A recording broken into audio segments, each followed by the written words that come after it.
الحمد لله وكفى والصلاة والسلام على رسوله المصطفى أما بعد فأعوذ بالله من الشيطان الرجيم بسم الله الرحمن الرحيم والفجر وليال عشر والشفع والوتر والليل إذا يسر.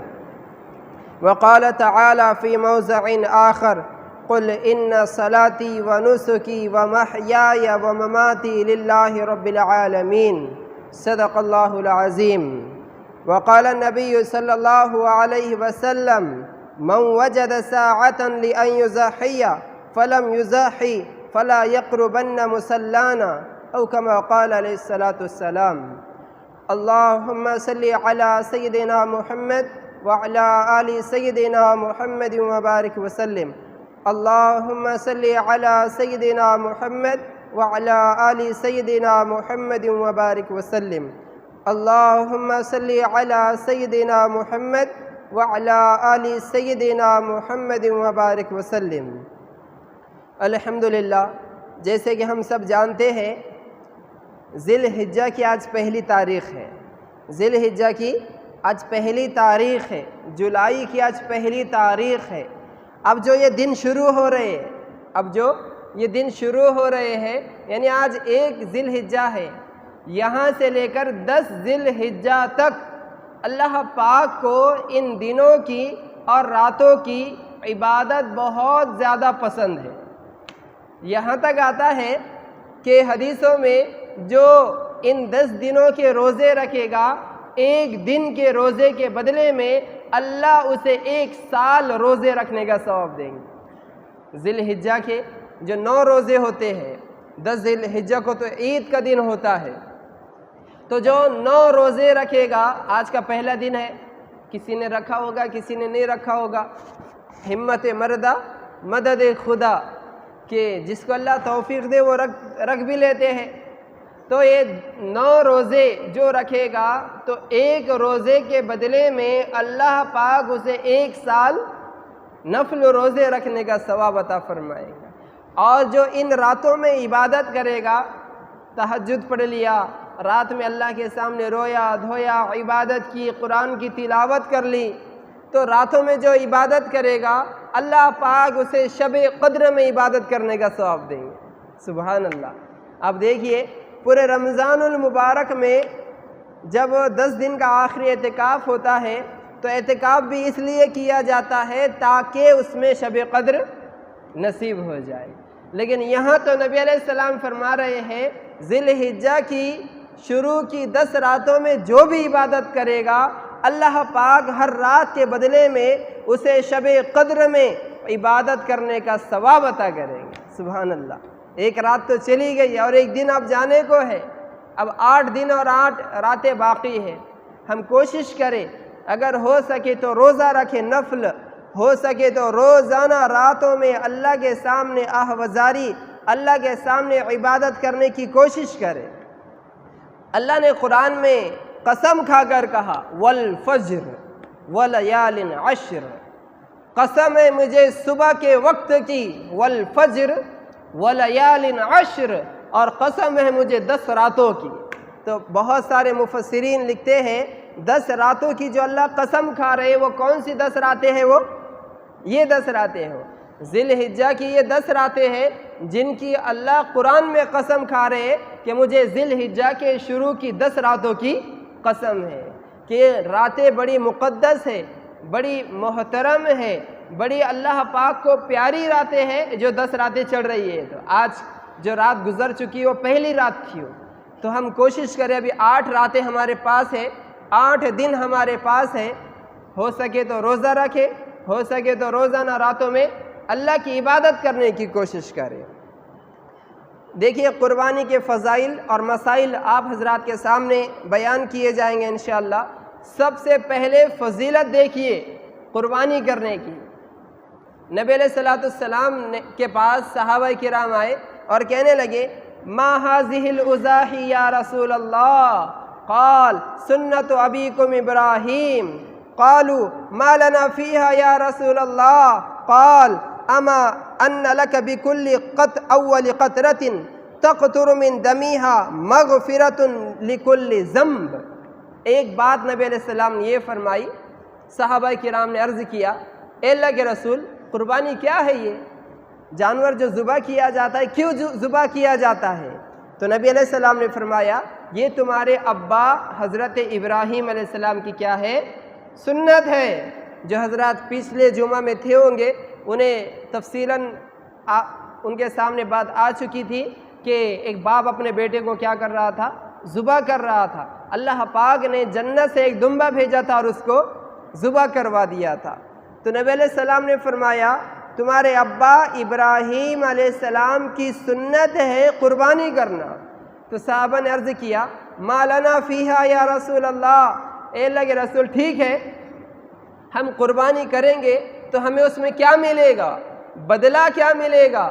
تو نبی علیہ السلام نے فرمایا کہ قربانی کا جانور کے گلے پر جب چھری چلائی جاتی ہے اس کا جو پہلا قطرہ نکلتا ہے خون کا، زمین پر گرنے سے پہلے قربانی کرنے والے کے اللہ گناہوں کو معاف کر دیتے۔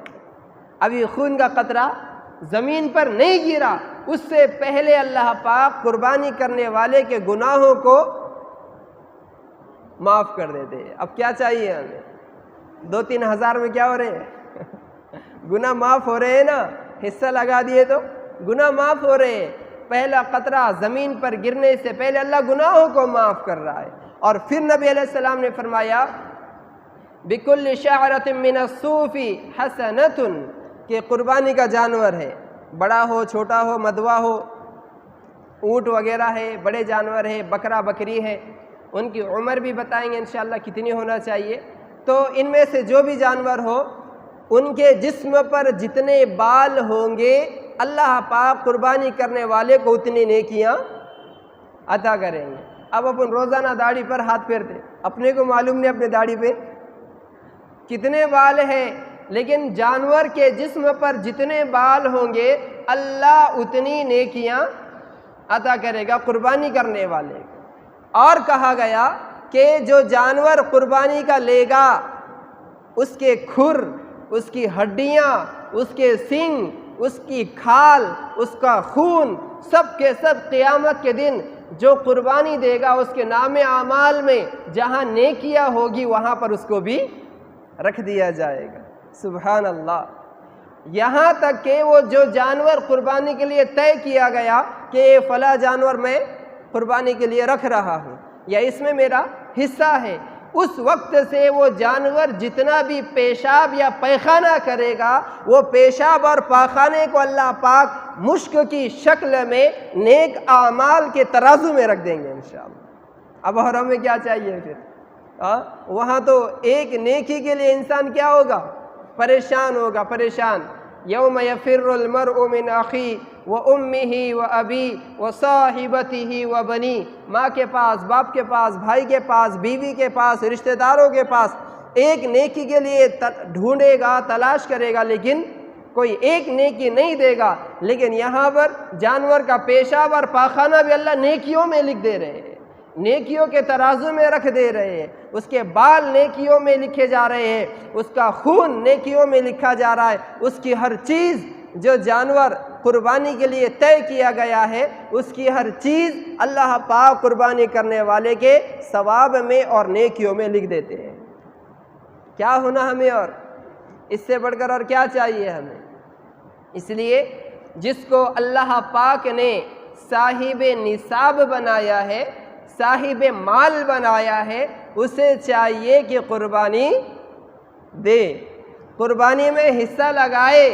یہ تو فضیلت ہو گئی کہ کیا ہوگا؟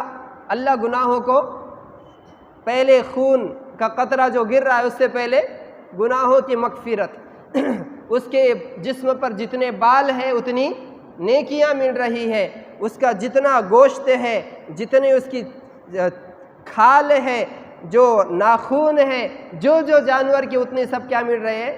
نیکیاں مل رہے ہیں۔ یہ تو ثواب ہوا۔ اب آئیے وعید کی طرف کہ جن کو اللہ نے صاحب نصاب بنایا، قربانی کس پر واجب ہے؟ قربانی عاقل ہونا چاہیے، عقل والا مسلمان ہونا چاہیے، صاحب نصاب ہونا چاہیے، مقیم ہونا چاہیے، ان لوگوں پر قربانی کرنا کیا ہے؟ واجب ہے۔ اور دیکھیے آگے نبی علیہ السلام فرماتے من وجد ساعتا لأن یضاحی فلم یضاحی فلا یقربن مصلانا۔ سبحان اللہ۔ نبی علیہ السلام فرماتے ہیں اللہ نے جسے صاحب نصاب بنایا، صاحب نصاب یعنی جس پر زکوٰۃ واجب ہوتی ہو، تقریباً 30-35 ہزار تک کی وہ تعداد پہنچتی ہے، سونا ہے، چاندی ہے یا رقم ہے، جو بھی یہ تینوں چیز ملا کر اگر 35 ہزار کسی کے پاس ہے تو اس پر کیا ہوتی ہے؟ قربانی واجب ہوتی ہے۔ ماشاءاللہ آج ہر ایک کے پاس کیا ہے؟ اتنی رقم موجود ہے، سونے کی شکل میں ہو یا چاندی کی شکل میں ہو یا پھر زیورات کی شکل میں ہو یا پھر پیسوں کی شکل میں ہو، الحمدللہ 30 سے 35 ہزار ہر ایک کے پاس موجود رہتے ہیں۔ کسی کو قرضہ دیا ہوا ہے، آنے کی امید ہے، قربانی واجب ہو گئی ہے، یا پھر قرضہ لے کر بھی قربانی کر سکتے ہیں، قرضہ لے کر بھی قربانی کر سکتے ہیں۔ تو دیکھیے نبی علیہ السلام کا فرمان، جس کو اللہ نے صاحب نصاب بنایا۔ اور ہاں دوسری بات یہ، بہت سارے لوگ یہ سمجھتے ہیں کہ قربانی صرف زندگی میں ایک مرتبہ واجب ہے، اس کے بعد نہیں، ایسا نہیں۔ قربانی ہر سال اگر اس کے پاس اللہ نے اسے صاحب نصاب بنایا ہے تو ہر سال اس پر قربانی کرنا کیا ہے؟ واجب ہے۔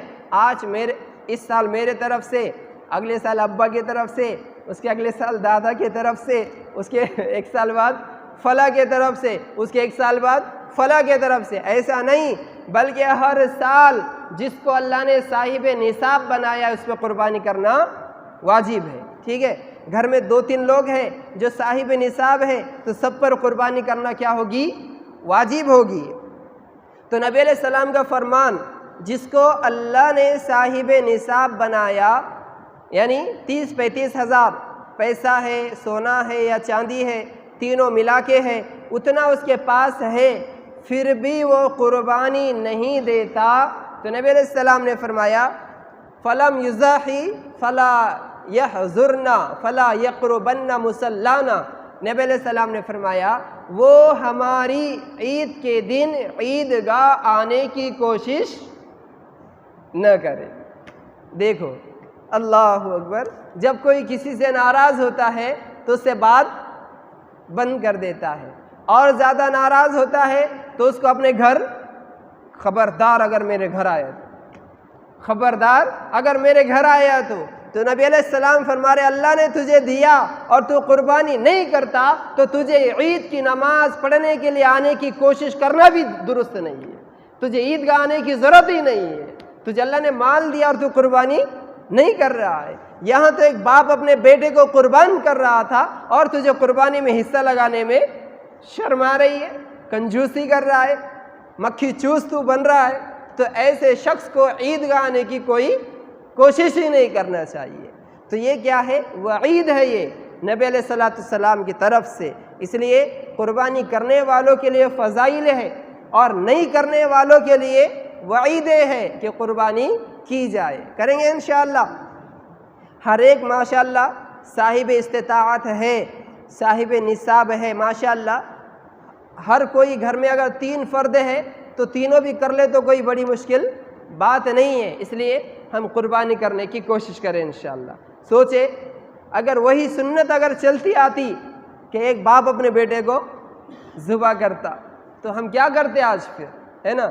یہاں تو وَفَدَيْنَاهُ بِذِبْحٍ عَظِيمٍ، اللہ کہتے کہ ہم نے اسماعیل کو ہٹا دیا، جنت کا دمبا وہاں لیٹا دیا اور ان کے بدلے میں فدیہ دے دیا، فدیہ۔ تو ہمیں بھی ہر سال قربانی کرنا چاہیے، کریں گے انشاءاللہ۔ تو یہ فضیلت ہو گئی اور وعید ہو گئی، کریں گے تو فضائل ہے، نہیں کریں گے تو پکڑ ہوگی انشاءاللہ۔ ورنہ تو کتنے بھی پیسے جاتے ہیں کدھر بھی ہمارے، ہے نا؟ کئی ہزاروں سے ہم گھومنے پھرنے میں، عیش میں اڑا دیتے ہیں۔ یہاں پر اس دن یعنی قربانی کے دن اللہ پاک کو خون بہانے سے بہتر کوئی عمل نہیں ہے۔ یعنی ایک بندہ ایسا ہے جس نے 10,000 کا بکرا لے لیا اور وہ اس کی قربانی دے رہا ہے اور ایک بندہ دوسرا ہے جو 1 کروڑ روپے صدقہ کر رہا ہے، تو آتا ہے کہ 1 کروڑ روپے صدقہ کرنے والے سے بہتر وہ 10,000 کا جانور ذبح کرنے والا بندہ اللہ کو محبوب ہے۔ اس لیے اس دن سب سے زیادہ محبوب عمل اگر کوئی ہے تو وہ قربانی کرنا ہے، قربانی کرنا۔ اور ہاں، بہت سارے لوگ شوشہ بہت کرتے ہیں، شوشہ یعنی کسی جانور کے اوپر بال اچھے نظر آئے، جو جانور 10,000 میں مل سکتا ہے اس کے اوپر تھوڑے سے خوبصورت بال آ گئے یا کوئی نام لکھ کر آ گیا، سفید کالا کلر لگ کر آ گیا، تو سامنے والا وہ 10,000 کا بکرا 50,000 میں بیچ رہا ہے، تو اسے یہ فخر کے طور پر، تکبر کے طور پر اور دوسروں کو بتلانے کے لیے اگر وہ بکرا خرید رہا ہے تو یہ مقصود اللہ کو نہیں ہے، اسے ثواب نہیں ملے گا۔ اس کی قربانی تو ہو جائے گی لیکن جو چیز اللہ کو چاہیے وہ چیز اسے نہیں ملے گی۔ اس لیے شوشہ میں نہ جائے، شوشہ میں نہ جائے، جو اپنا سادہ سمپل بغیر عیب کے جو جانور ہے وہ لینے کی کوشش کریں، انشاءاللہ کریں گے انشاءاللہ۔ تو آپ کے سامنے کچھ مسائل بتاتا ہوں۔ آج دیکھیے 1 ذی الحجہ ہے، ابھی بہت سارے دوستوں کے فون آ رہے تھے اور ایسے ہی پوچھ رہے تھے کہ جس کا حصہ ہے اس نے بال ناخن وغیرہ ذی الحجہ کا چاند دیکھنے کے بعد کاٹنا کیسا ہے؟ تو یہ مستحب عمل ہے، مستحب۔ جس کا حصہ ہے اس کو چاہیے کہ 1 تاریخ سے پہلے، یعنی آج 1 تاریخ ہے، اس سے پہلے جس کا حصہ ہے 1 تاریخ سے پہلے بال ناخن وغیرہ کیا کرے؟ نکال دے۔ یہ مستحب ہے۔ اگر کوئی بعد میں بھی نکالے گا، یعنی 2-3 تاریخ کو بھی اگر کسی نے نکالا تو کوئی گناہ نہیں ہے، ٹھیک ہے؟ اس کو ہائی لائٹ کرنے کی کوئی ضرورت نہیں ہے، مستحب عمل ہے یہ، اس میں زیادہ پریشان ہونے کی ضرورت نہیں ہے۔ ایک مسئلہ یہ۔ دوسرا مسئلہ دیکھیے، ان تکون الاضحیۃ ملکا للمضاحی، جو جانور ہے وہ قربانی کرنے والے کی ملکیت میں ہونا چاہیے، نہیں تو لا لیا دیہات سے چوری کر کے اور کیا کر رہا؟ قربانی کر رہا ہے، تو یہ اس کے لیے جائز نہیں ہوگا۔ فراڈ کر کے لایا، دھوکہ دے کر لایا، چوری کر کے لایا، ایسے جانور کی قربانی کرنا جائز نہیں ہے، نمبر 1۔ نمبر 2، ان تکون الاضحیۃ من الجنس المعین من الشأۃ والبقر والابل، جو جانور بتلائے گئے ہیں انہی جانوروں کی قربانی جائز ہے، جیسے من الشأۃ، بکرا ہے، بکری ہے، دمبا وغیرہ، ان کی قربانی جائز ہے، والبقری، بڑے جانور، اشارہ سمجھیے ہوں گے، ٹھیک ہے؟ بڑے جانور کی قربانی کیا ہے؟ جائز ہے۔ اور تیسرے، والابل، اونٹ ہے، اونٹنی ہے، ان کی قربانی کیا ہے؟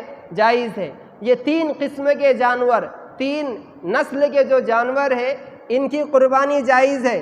اس کے علاوہ جتنے بھی جانور ہوگے، جیسے مرغا ہے، مرغی ہے، ان کی قربانی جائز نہیں۔ بعض حضرات کے نزدیک جائز ہے لیکن اپنے نزدیک جو دوسرے فرقے والے ہیں ان کے نزدیک مرغے کی بھی قربانی کیا ہے؟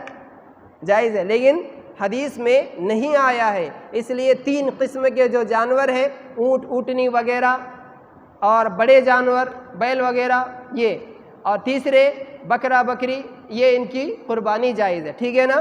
یہ تو سب کو معلوم ہے الحمدللہ۔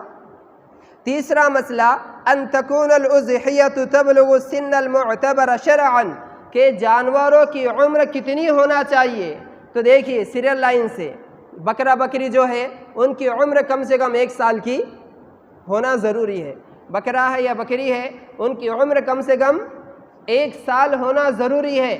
اگر کوئی بکرا یا بکری عید الاضحیٰ کے دن پیدا ہوئے تھے تو اس کے ایک دن پہلے پیدا نہیں بلکہ 1 دن بعد پیدا ہوئے تھے تو اس کی بھی قربانی عید کے دن جائز نہیں ہوگی۔ جو 1 دن کا بھی چھوٹا ہوگا وہ جانور کی بھی قربانی جائز نہیں ہے۔ ہاں، بکرا ایسا ہے جو سال کا تو نہیں ہے لیکن بیچنے والا یہ کہہ رہا ہے ماشاءاللہ موٹا ہے، اچھا ہمارے جیسا لکڑا نہیں ہے بلکہ موٹا تازہ ہے اگر بکرا بکری، اور سامنے والا بیچنے والا یہ کہہ رہا ہے کہ نہیں یہ کیا ہے 1 سال کا ہے، تو اس کی قربانی بھی جائز ہے، ٹھیک ہے؟ تو بکرا یا بکری 1 سال کے ہونا، بولو کہاں سے جا رہا؟ ایسا لگ رہا مجھے سب پتھر بیٹھے والے سامنے. سمجھ میں آ رہا کہ نہیں آ رہا؟ کھلے مسائل بتا رہا ہوں آپ کو، موٹے موٹے مسائل جسے کہتے ہیں. سمجھ میں آ رہا نا؟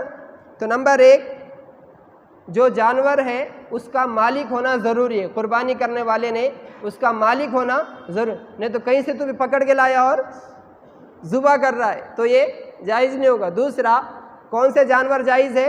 جو آپ کے سامنے بتائے گئے. تیسرا، ان کی عمر کتنی ہونا چاہیے وہ بھی بتایا گیا. بکرا بکری کی عمر کتنی؟ 12 مہینے نہیں، 1 سال. 12 مہینے نہیں، 1 سال. ٹھیک ہے نا؟ 12 مہینے برہد چلے گا انشاءاللہ. ٹھیک ہے، 12 مہینے رہنے دو یا 1 سال رہنے دو، دونوں چلے گا. اور دوسرا، جو بڑے جانور ہیں ان کی عمر کم سے کم 2 سال کی ہونا ضروری ہے. اور ان سے بڑے جو جانور ہیں یعنی اونٹ وغیرہ، ان کی 5 سال عمر ہونا ضروری ہے. اب اونٹ تو اپنے ادھر نہیں کٹتے، تو یہ 2 جانوروں کی عمر یاد رکھیں انشاءاللہ. یہ چوتھا مسئلہ بہت اہم مسئلہ ہے، بس اتنا مسئلہ بتائیں گے اور اپنا مسئلہ حل کر دیں گے. ان تکون الاضحیۃ سالمۃ من العیوب المانعۃ، کہ جانور کے اندر یہ عیب نہیں ہونا چاہیے. اگر یہ عیب ہے تو وہ قربانی نہیں چلے گی. مثال کے طور پہ پورا کان کٹا ہوا ہے. ہاں، پیدائشی طور پر کان نہیں ہے، کوئی بات نہیں، لیکن کان تھا، بعد میں کیا ہو گیا؟ پورا کے پورا کٹ گیا، تو پھر اس کی قربانی نہیں چلے گی.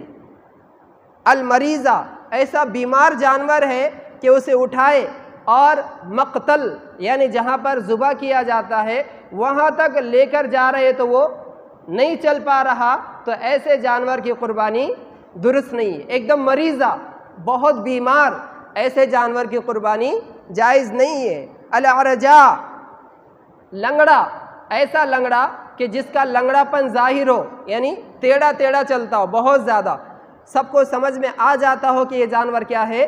لنگڑا ہے، تو ایسے جانور کی بھی قربانی جائز نہیں ہے. نمبر 3، العورا، بانگا دیکھنے والا. ایسا بانگا یعنی سر ادھر ہے اور دیکھ رہا ادھر ہے، سر ادھر ہے اور دیکھ رہا ادھر ہے، تو یہ کیا ہے؟ عیب ہے یہ. اور قربانی میں عیب دار جانور بولو نہیں چلتا. قربانی میں عیب دار جانور نہیں چلتا. تو بھینگا، بانگا جانور قربانی میں نہیں چلے گا، یعنی بہت زیادہ بانگا.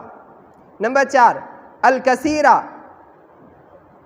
پاگل جانور، یعنی کسی کو سامنے نہیں آنے دیتا، جانوروں کو بھی نہیں آنے دیتا اور انسانوں کو بھی سامنے نہیں آنے دیتا.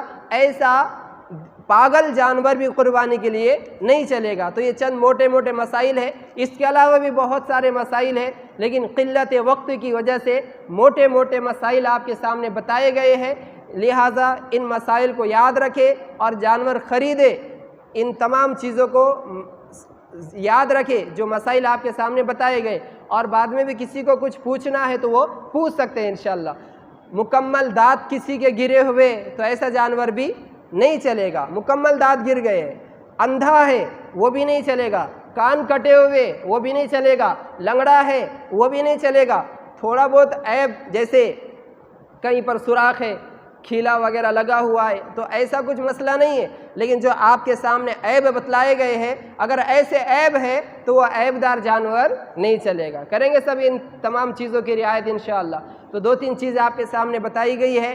فضائل، قربانی کے فضائل، کریں گے تو کیا فضیلت ہے اور نہیں کریں گے تو کیا وعید ہے. اور جانور کے تعلق سے جو اس کے اندر عیب نہیں ہونا چاہیے وہ بھی آپ کے سامنے بتلائے گئے. اللہ پاک ہم تمام کی یعنی جو بھی قربانی دے گا اس کی قربانی کو قبول فرمائے، اور ہر سال ہر ایک کو صاحب نصاب کو قربانی دینے کی توفیق عطا فرمائے. جو باتیں آپ کے سامنے کہی گئی ہے، سنی گئی ہے، ان تمام کو سمجھنے کی اور اس پر عمل کرنے کی توفیق عطا فرمائے. آمین. وآخر دعوانا ان الحمد للہ رب العالمین.